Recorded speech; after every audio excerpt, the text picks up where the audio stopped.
حضرت صلی اللہ علیہ وآلہ وسلم پر وحی کا ابتدائی دور اچھے سچے پاکیزہ خوابوں سے شروع ہوا۔ آپ خواب میں جو کچھ دیکھتے وہ صبح کی روشنی کی طرح صحیح اور سچا ثابت ہوتا۔ پھر من جانب قدرت آپ تنہائی پسند ہو گئے اور آپ نے غار حرا میں خلوت نشینی اختیار فرمائی اور کئی دن اور رات وہاں مسلسل عبادت اور یاد الہی و ذکر میں مشغول رہنے لگے۔ جب تک گھر آنے کو دل نہ چاہتا توشہ ہمراہ لیے ہوئے وہاں رہتے۔ توشہ ختم ہونے پر ہی اہلیہ محترمہ حضرت خدیجہ رضی اللہ تعالی عنہا کے پاس تشریف لاتے اور کچھ توشہ ہمراہ لے کر پھر وہاں جا کر خلوت گزین ہو جاتے۔ یہی طریقہ جاری رہا یہاں تک کہ آپ پر حق منکشف ہو گیا اور آپ غار حرا ہی میں قیام پذیر تھے کہ اچانک حضرت جبرائیل علیہ السلام آپ کے پاس حاضر ہوئے اور کہنے لگے کہ اے محمد پڑھو۔ آپ فرماتے ہیں کہ میں نے کہا کہ میں پڑھنا نہیں جانتا۔ آپ صلی اللہ علیہ وسلم فرماتے ہیں کہ فرشتے نے مجھے پکڑ کر اتنے زور سے بھینچا کہ میری طاقت جواب دے گئی۔ پھر مجھے چھوڑ کر کہا پڑھو۔ میں نے پھر وہی جواب دیا کہ میں پڑھا ہوا نہیں ہوں۔ اس فرشتے نے مجھ کو نہایت ہی زور سے بھینچا کہ مجھ کو سخت تکلیف محسوس ہوئی۔ پھر اس نے کہا کہ پڑھ۔ میں نے کہا میں پڑھا ہوا نہیں ہوں۔ فرشتے نے تیسری بار مجھ کو پکڑا اور تیسری مرتبہ پھر مجھ کو بھینچا۔ پھر مجھے چھوڑ دیا اور کہنے لگا کہ پڑھو اپنے رب کے نام کی مدد سے جس نے پیدا کیا اور انسان کو خون کی پھٹکی سے بنایا۔ پڑھو اور آپ کا رب بہت ہی مہربانیاں کرنے والا ہے۔ بس یہی آیتیں آپ حضرت جبرائیل علیہ السلام سے سن کر اس حال میں غار حرا سے واپس ہوئے کہ آپ کا دل اس انوکھے واقعے سے کانپ رہا تھا۔ آپ حضرت خدیجہ کے ہاں تشریف لائے اور فرمایا کہ مجھے کمبل اوڑھا دو، مجھے کمبل اوڑھا دو۔ لوگوں نے آپ کو کمبل اوڑھا دیا۔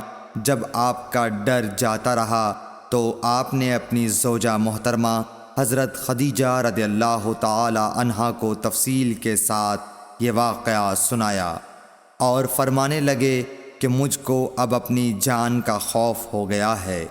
آپ کی اہلیہ محترمہ حضرت خدیجہ رضی اللہ تعالی عنہا نے آپ کی ڈھارس بندھائی اور کہا کہ آپ کا خیال صحیح نہیں ہے۔ اللہ کی قسم آپ کو اللہ کبھی رسوا نہیں کرے گا۔ آپ تو اخلاق فاضلہ کے مالک ہیں۔ آپ تو کنبہ پرور ہیں، بے کسوں کا بوجھ اپنے سر پر رکھتے ہیں، مفلسوں کے لیے آپ کماتے ہیں، مہمان نوازی میں آپ بے مثال ہیں اور مشکل وقت میں آپ امر حق کا ساتھ دیتے ہیں۔ ایسے اوصاف حسنہ والا انسان یوں بے وقت ذلت و خواری کی موت نہیں پا سکتا۔ پھر مزید تسلی کے لیے حضرت خدیجہ رضی اللہ تعالی عنہا آپ کو ورقہ بن نوفل کے پاس لے گئیں جو ان کے چچا زاد بھائی تھے اور زمانہ جاہلیت میں نصرانی مذہب اختیار کر چکے تھے اور عبرانی زبان کے کاتب تھے۔ چنانچہ انجیل کو بھی حسب منشائے خداوندی عبرانی زبان میں لکھا کرتے تھے۔ انجیل سریانی زبان میں نازل ہوئی تھی، پھر اس کا ترجمہ عبرانی زبان میں ہوا۔ ورقہ اسی کو لکھتے تھے۔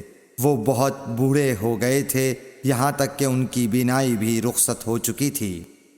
حضرت خدیجہ رضی اللہ تعالی عنہا نے ان کے سامنے آپ کے حالات بیان کیے اور کہا کہ اے چچا زاد بھائی، اپنے بھتیجے محمد صلی اللہ علیہ وسلم کی زبانی ذرا ان کی کیفیت سن لیجئے۔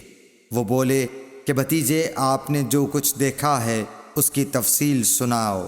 چنانچہ آپ صلی اللہ علیہ وآلہ وسلم نے از اول تا آخر پورا واقعہ سنایا، جسے سن کر ورقہ بے اختیار ہو کر بول اٹھے کہ یہ تو وہی ناموس معزز رازدان فرشتہ ہے جسے اللہ نے حضرت موسیٰ علیہ السلام پر وحی دے کر بھیجا تھا۔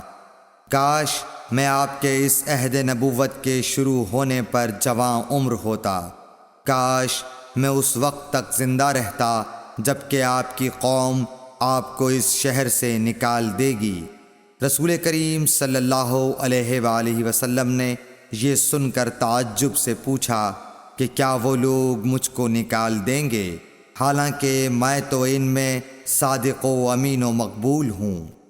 ورقہ بولا، ہاں یہ سب کچھ سچ ہے، مگر جو شخص بھی آپ کی طرح امر حق لے کر آیا لوگ اس کے دشمن ہی ہو گئے ہیں۔ اگر مجھے آپ کی نبوت کا وہ زمانہ مل جائے تو میں آپ کی پوری مدد کروں گا، مگر ورقہ کچھ دنوں کے بعد انتقال کر گئے، پھر کچھ عرصے تک وحی کی آمد موقوف رہی۔ صحیح بخاری حدیث نمبر 3۔